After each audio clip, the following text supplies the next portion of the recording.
Welcome to Dark Diaries, a new horror audio experience. If you enjoyed this episode, let me know by subscribing and liking the video version. With that out of the way, let's begin.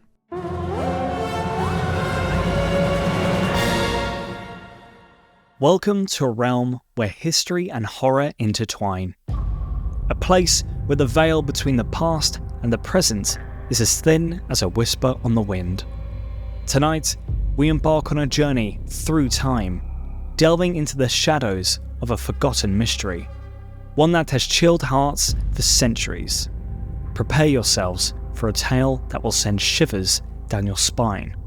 For tonight, we uncover the enigma of the Lost Colony of Roanoke. Our story begins in the year 1587, on the mysterious shores of an untamed land, Roanoke Island. A place of both beauty and uncertainty. Led by Governor John White, a group of English settlers arrived, their hopes of forging a new life in the New World burning bright. But fate had a different plan in store for them. A dark and twisted fate that would echo through the ages. As the settlers established their colony, a foreboding unease began to take hold. Whispers of strange occurrences and a looming presence swept through the camp like a phantom breeze. Desperate for answers, Governor White embarked on a treacherous journey back to England, leaving his wife, his daughter, and the rest of the colonists. 3 long years passed before the governor's return, but when he finally set foot on Roanoke soil once more, he discovered a chilling sight. A sight that would haunt him until the end of his days. The settlement, once bustling with life, now stood deserted, swallowed by an eerie silence. The only remains of its existence were the words Croatoan carved into a tree and Crow on a nearby post.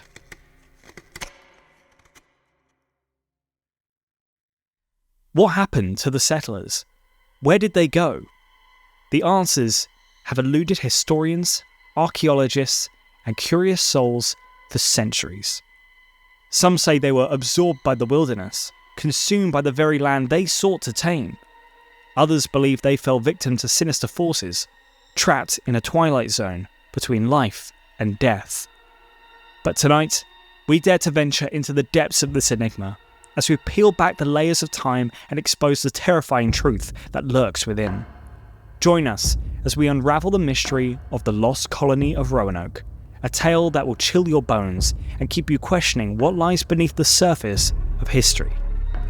So gather close and brace yourselves for the tales that lie ahead.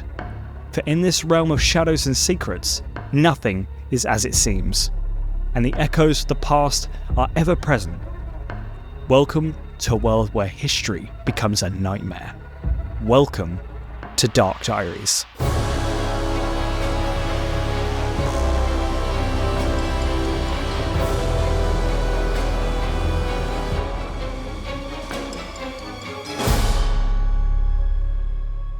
Chapter 1. Whispers of the Atlantic. Let's rewind a little. The year is 1524, and the enigmatic Giovanni di Verrazzano finds himself amidst the mysterious Outer Banks. Little did he know that these seemingly tranquil barrier islands would become the backdrop for a harrowing tale that would span centuries. Mistakenly believing the serene Pamlico Sound in North Carolina to be the vast Pacific Ocean, Verrazzano's eyes gleamed with the promise of a shortcut to the fabled lands of China. Filled with hope, he presented his findings to the formidable King Francis I of France and the formidable King Henry VIII of England. Yet, their curiosity waned, and the path to the unknown lay dormant. It was in 1583, nearly 6 decades later, that Sir Humphrey Gilbert, a brave Englishman, claimed St. John's, Newfoundland as England's first territory in the New World. The prerogative of Queen Elizabeth I shone upon his endeavour, But fate was unkind. Lost at sea on his treacherous journey home, Gilbert became another tragic tale of the ocean's meriless grip. In 1578, Queen Elizabeth I, an astute monarch with a hunger for unexplored realms, granted a charter to Sir Humphrey Gilbert's younger brother, Adrian Gilbert, and her half-brother, the audacious Sir Walter Raleigh. Their mission was to explore and colonise the unclaimed lands beyond the boundaries of Christian kingdoms. The terms of this charter were shrouded in ambiguity, though Gilbert and Raleigh saw boundless opportunities within the New World. While Adrian's gaze rested upon Newfoundland and the uncharted north, Walter's sights were set upon the lands of the south, lands already coveted by the relentless grasp of Spain. Raleigh's charter, granted on March 25, 1584, bestowed upon him the responsibility of establishing a colony by 1591, or risk losing his right to colonise altogether. The words etched upon that parchment conveyed an urgent message, a mandate to discover, search, find out, and view such remote, heathen and barbarous lands, countries and territories. Raleigh's primary objective was to claim these uncharted lands, to hold them in his grasp and shape their destiny. The Crown envisioned a stronghold from which privateers would embark on daring raids against the treasure-laden galleons of Spain. Yet, fate had a different plan. Raleigh, bound by duty and forbidden to leave the Queen's side, entrusted the voyages to his trusted associates, maintaining a watchful eye from the heart of London. Little did they know that within the swaying dunes and the hidden coves of the Outer Banks, a sinister presence lay in wait. The footsteps of explorers echoed in the winds, mingling with the restless spirits of those who came before. The darkness whispered its unholy secrets, beckoning the ambitious souls who dared venture too close. The stage is set, a saga of exploration, ambition, and the lurking horrors of the unknown unfolds upon these treacherous shores. Can the souls who tread upon these ancient lands resist the chilling grip of the Outer Banks' darkest secrets? Only time will reveal the true depths of the terror that resides here.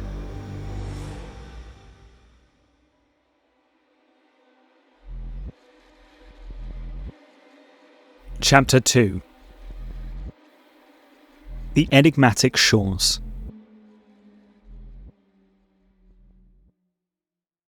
The winds of fate blew with an air of urgency as Sir Walter Raleigh, driven by his ambition, swiftly organised an expedition to explore the uncharted lands of his claim. On that fateful day, the 27th of April, 1584, the ships set sail from the shores of England, their destinies intertwined with the ominous secrets that lay ahead. A fleet comprised of 2 barks embarked on this treacherous voyage. Philip Amadas, a seasoned captain, helmed the larger vessel, while Arthur Barlow commanded the other. Among their ranks, legends whisper of the names of Thomas Harriot and John White, although the records of their involvement have been lost to time. Guided by the tried and true path of transatlantic voyages, the ships sailed southward to capture the trade winds, which carried them towards the enigmatic West Indies. There, they replenished their water supplies before setting their course northward, and on that fateful day, the 4th of July, the land revealed itself, a hauntingly familiar cape now known as Cape Fear. July 13th marked their arrival at a mysterious inlet north of Hatteras Island, but little did they know that this land, shrouded in ethereal mist, had already witnessed the presence of European explorers before.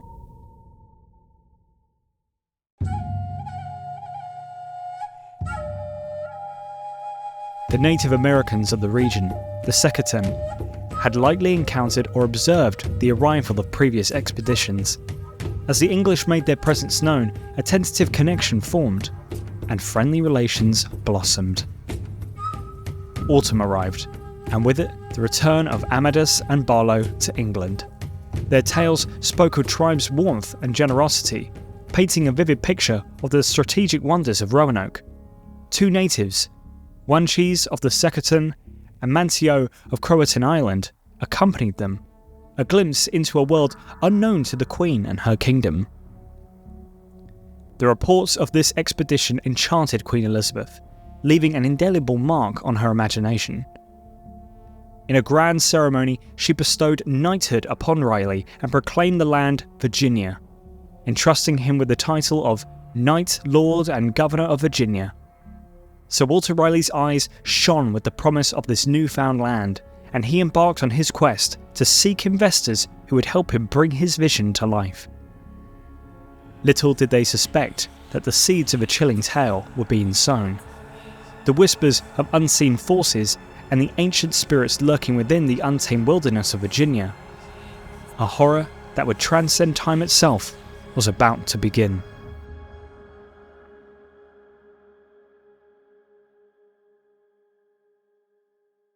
Chapter 3. Shadows of Abandonment. In the year 1585, a fleet set sail from Plymouth, England, bound for the distant shores of Virginia. Their mission? To establish a colony and explore the riches of the New World. Their journey would be fraught with danger and darkness. The fleet, consisting of 7 ships, sailed through treacherous waters, battling storms and strong currents. The flagship, the galleass Tiger, led the way, but was soon separated from the rest of the fleet, leaving them to navigate the unknown on their own.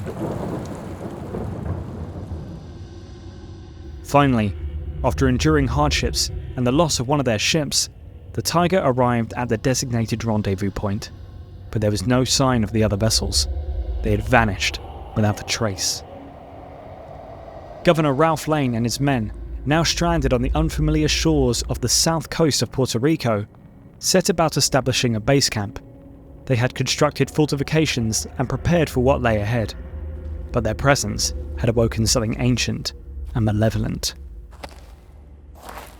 As days turned into weeks, the supplies dwindled, and tensions grew among the colonists. They had expected a second wave of settlers and supplies to arrive, but it never came. Instead, they were left to fend for themselves in this hostile and unforgiving land.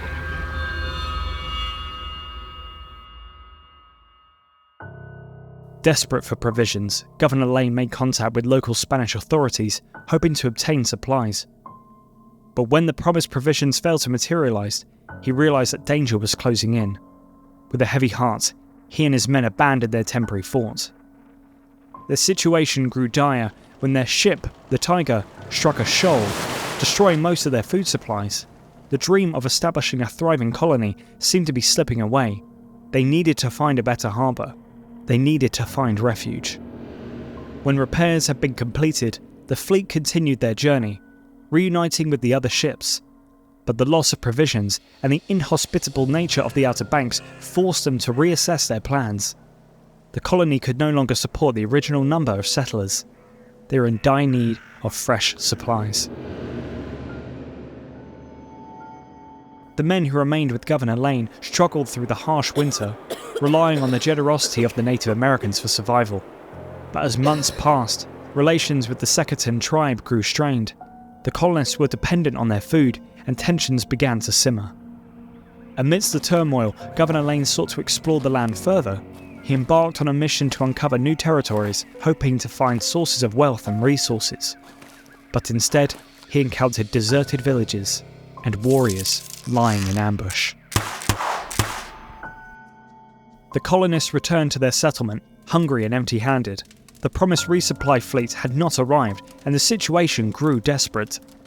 Their only hope lay in an uncertain alliance with the Seckerton tribe, but even that was crumbling.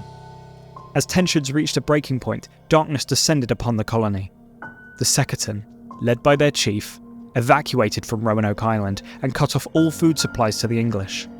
Left to fend for themselves, the colonists scattered in search of sustenance, their spirits plummeting. With each passing day, the colonists grew weaker and more desperate. They scoured the land in search of food, but barren landscape offered little respite. Starvation and disease claimed the lives of many. Hope had faded. Governor Lane burdened by the weight of his responsibilities, knew that drastic measures were needed. He made the difficult decision to abandon the colony and return to England, in the hopes of securing aid and support for a future endeavour.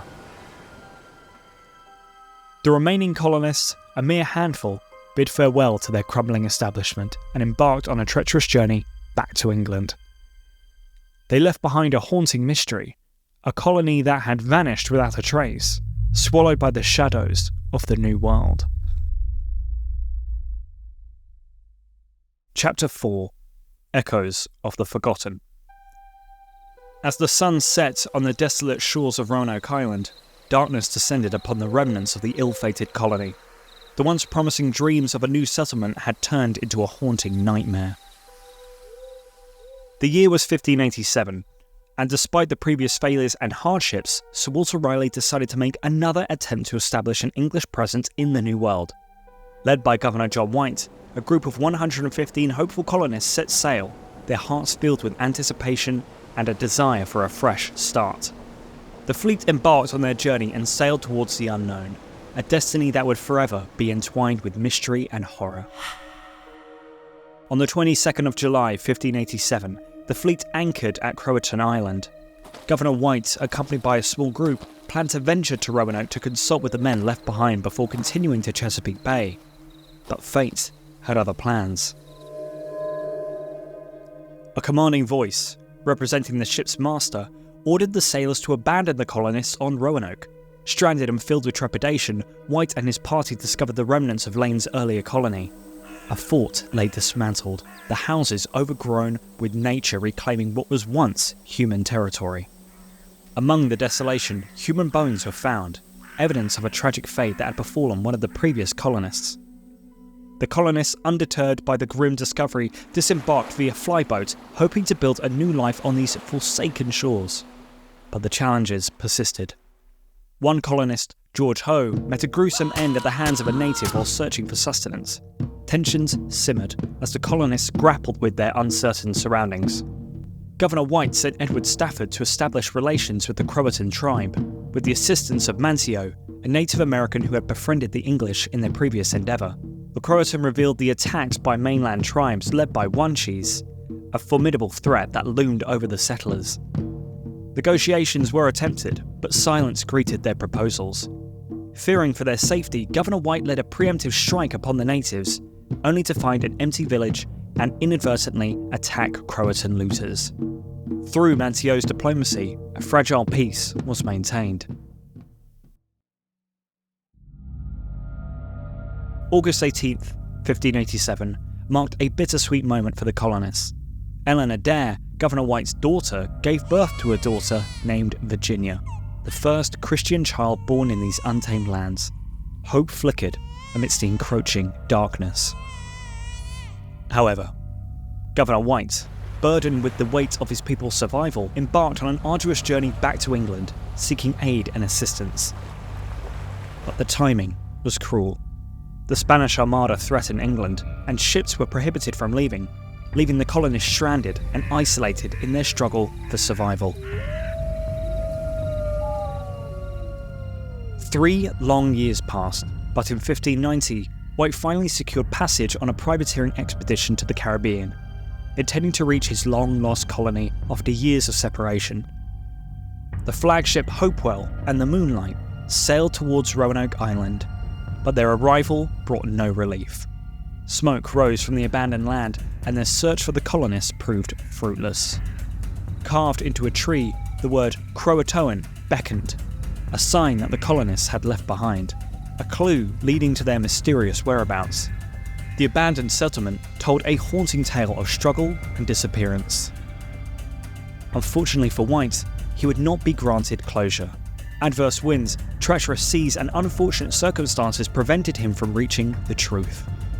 The voyage was fraught with danger, and the ships were forced to return to England without the answers he sought.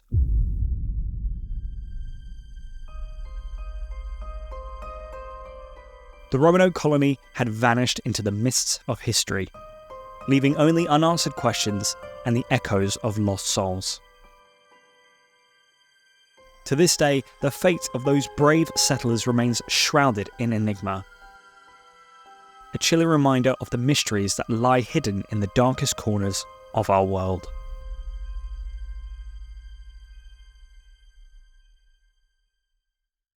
Chapter 5.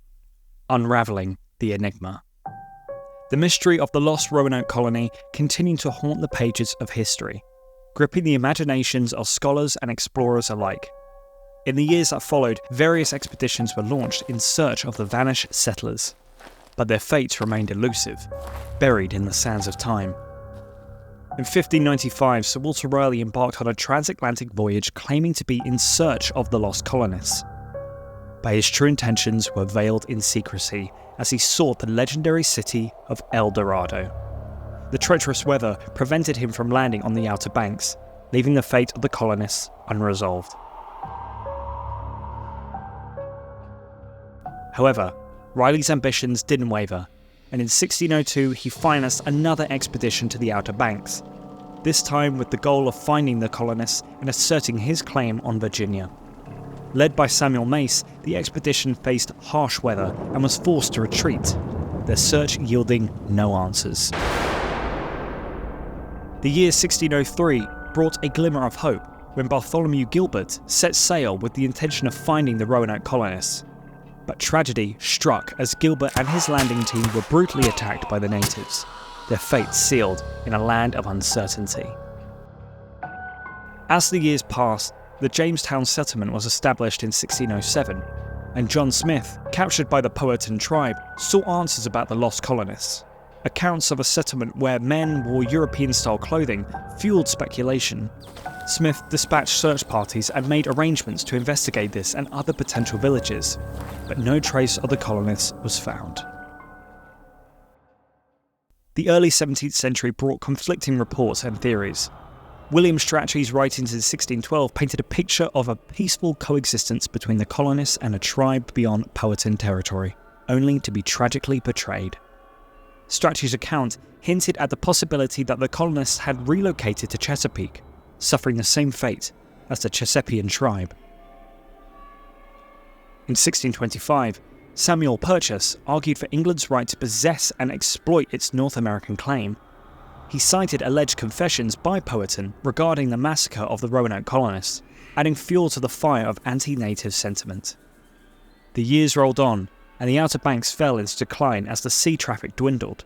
It was not until John Lawson's exploration in the early 18th century that the region was revisited. Lawson encountered the Hatteras people on Hatteras Island, who claimed ancestry from white settlers. He even discovered remnants of an old fort on Roanoke Island, along with English artefacts, igniting the imagination once more. Yet despite these fragments of evidence, the ultimate fate of the Roanoke colonists remained shrouded in darkness. This story forever entwined with the mysterious history of the New World.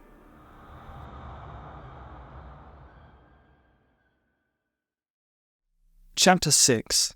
Theories, Myths, and Sinister Tales. The mystery of the lost colony has plagued historians and researchers for centuries. Like a haunting spectre, it refuses to be forgotten. But what truly happened to the ill-fated settlers of Roanoke? Let's delve into the chilling world of conjecture and speculation, where the lines between history and horror blur. One theory suggests that the colonists, realizing the dire situation they faced, attempted to sail back to England, only to meet a tragic end at sea. Lost in the vast expanse of the ocean, their fate remains unknown, forever trapped in the depths. Another sinister possibility lies in the realm of war. As tensions rage between Spain and England, Spanish troops positioned in Florida may have set their sights on Roanoke. Could it be that the colonists fell victim to a brutal act of aggression, their lives extinguished by the hands of their enemies? Dark whispers of infectious diseases and plagues pervade the annals of history. Native American tribes reported signs of internal strife within the colony. Was it a deadly outbreak that consumed their sanity, driving them to madness and violence? In times of desperation, the human spirit can descend into unimaginable depths. As food supplies dwindled, did the colonists succumb to a gruesome fate? The spectre of cannibalism hovers over Roanoke, its chilling presence echoing through the corridors of time. Chief Powhatan, a figure intertwined with the legend of Pocahontas, allegedly confessed to executing an entire colony. But can his words be trusted, or were they a cunning display of power and deception? The Croatoans living on an island bearing their name may hold the key to the enigma. Clues suggest integration and migration as the settlers merged with the tribe or ventured forth to join other indigenous communities on the mainland. Legends whispered in the darkness speak of witchcraft and execution. Did the colonists face twisted fate at the hands of the Croatoans, accused of harnessing dark forces beyond their control? Some tales defy reason and logic.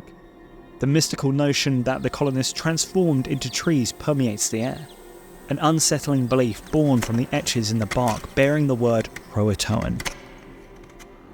The realm of the supernatural reaches its apex with whispers of possession and curses. Did malevolent spirits take hold of the colony, forcing them into the clutches of an otherworldly influence? In the realm of politics, sinister moves may lurk. Speculation surrounds the possibility of sabotage by one of Queen Elizabeth I's men, Sir Francis Walsingham. Could this elaborate plot have been orchestrated to tarnish the reputation of Sir Walter Raleigh? And finally, we cannot escape the allure of the extraterrestrial. The shadow of alien abduction looms over Roanoke, weaving a tale of cosmic intervention. Though lacking concrete evidence, the rumours persist, challenging the boundaries of our understanding. The mystery of the Lost Colony of Roanoke remains entangled in a web of horror and speculation. As we delve deeper into the unknown, we find ourselves confronted by the unsettling realization that sometimes the most terrifying possibilities are the ones we dare not imagine.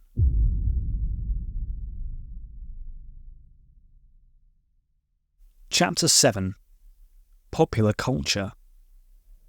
As the fog of time enshrouds the vanished colonists of Roanoke, their story becomes entwined with myths and legends, casting an eerie shadow over their fate. Sir Walter Raleigh, the architect of the ill-fated colony, faced scathing criticism for his perceived indifference towards their plight. Francis Bacon, a prominent figure of the time, denounced the abandonment of a once promising settlement, declaring it a sin of forsaking the lives of many unfortunate souls. It wasn't until 1834 that the significance of the Roanoke settlement captured the attention of United States historians. George Bancroft, through his work, A History of the United States, breathed life into the colonists, immortalizing their noble aspirations, treachery, and tragic demise. The tale of Virginia Dare, the first English child born on what would become American soil, captivated the nation, offering an enchanting origin that surpassed the tales of Jamestown and Plymouth. The phrase, the Lost Colony, itself merged in 1837, coined by Eliza Lanesford Cushing, in her historical romance, Virginia Dare, or The Lost Colony. Cushing's story introduced the haunting idea of Virginia Dare being raised by Native Americans after the massacre of the other colonists, and her subsequent adventures as a young woman. Similar narratives continue to emerge, portraying Virginia as a symbol of resilience and endurance. However, the popularity of The Lost Colony and Virginia Dare during the 19th and early 20th centuries intertwined with darker themes of white nationalism. As debates raged about immigration, African Americans, and Native Americans, the colony and Virginia became symbols of a distorted white supremacist ideology. Even the call for women's suffrage in the 1920s used Virginia Dare's name to emphasize white supremacy.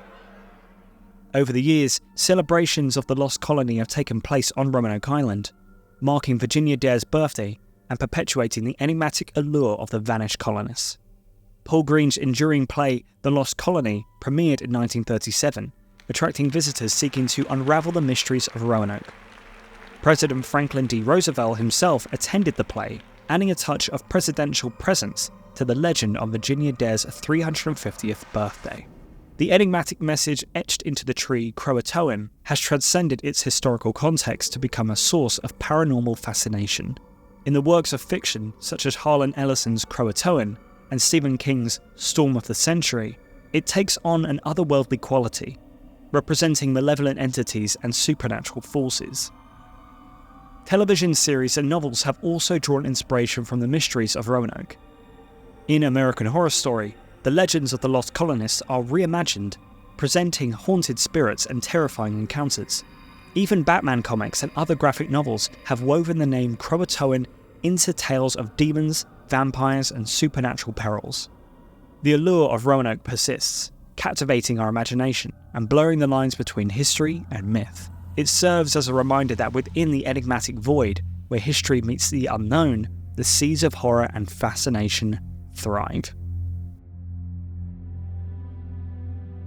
And so, we reach the end of our journey. A journey that took us into the depths of a mystery that has haunted us for centuries. The Lost Colony of Roanoke, a chilling enigma shrouded in whispers and forgotten echoes, continues to defy explanation, leaving us with more questions than answers. As we delve into the records of history, we unearth the harrowing tale of a settlement on the edge of the New World, teetering between hope and despair. Countless theories have emerged over the centuries: conspiracies, supernatural forces, and encounters with indigenous tribes. Yet, the truth remains elusive, buried beneath the layers of time and obscured by the shadows of uncertainty. Roanoke stands as a testament to the unfathomable mysteries that lie within the folds of history. It serves as a chilling reminder that even the most intrepid explorers can be swallowed by the darkness, their tales forever trapped between the realms of reality and myth. As we conclude our journey, let us not forget the voices that were silenced, the lives lost to the enigma that is Roanoke.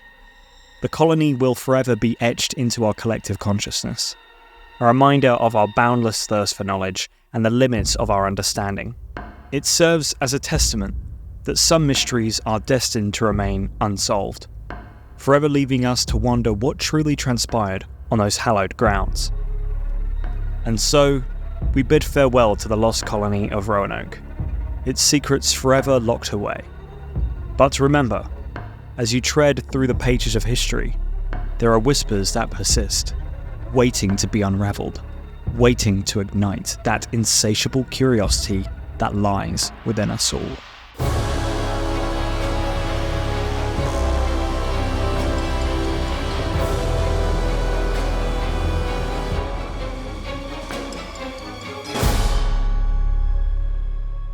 Next time on Dark Diaries. I keep on hearing the police have caught me, but they won't fix me just yet. I have laughed when they look so clever and talk about being on the right track. My knife's so nice and sharp, I want to get to work right away if I get a chance. Good luck. Yours truly, Jack the Ripper.